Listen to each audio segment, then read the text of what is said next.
So hi guys, welcome back to my YouTube channel Nishkesh classes. So आज हम cover करने जा रहे हैं सॉल्यूशंस का one of the most important topic, that is Henry's law.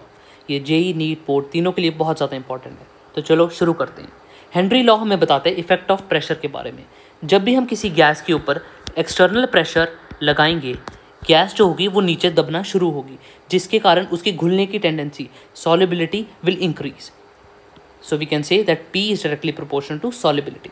जब भी एक प्रोपोर्शनलिटी साइन हम हटाएंगे, उसकी जगह एक कांस्टेंट आएगा, और इस केस में वो कांस्टेंट है Henry's constant. So we can say that P is equal to KH into x. जब हम KH को एक साइड ले आएँ तो X जो होगा वो ऑटोमेटिकली P के नीचे आ जाएगा।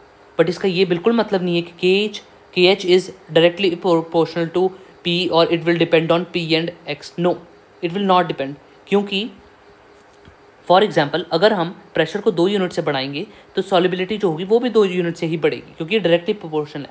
ठीक है, तो उससे क्या होगा, ये एक रेशो है, रेशो एक दूसरे को कैंसल आउट करेगी and KH will remain the same, right. So we can say that KH is independent on P and X। ये रही डेफिनेशन हेनरीज लॉ की।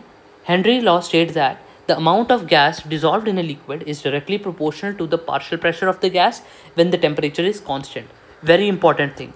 ये जितनी भी हम बातें कर रहे हैं ये कांस्टेंट टेम्परेचर के ऊपर ही कर रहे हैं। अब हम KH के बारे में थोड़ी और चीज़ें जान लेते हैं।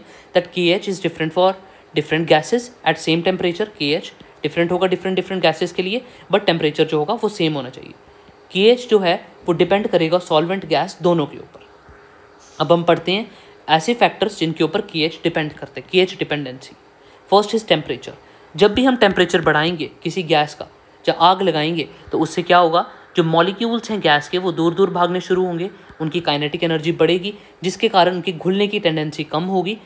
अगर घुलने की टेंडेंसी कम हुई तो KH जो होगा वो बढ़ेगा। So we can say that when temperature बढ़ाएंगे सॉल्युबिलिटी कम होगी and KH will increase. Second factor is your solubility.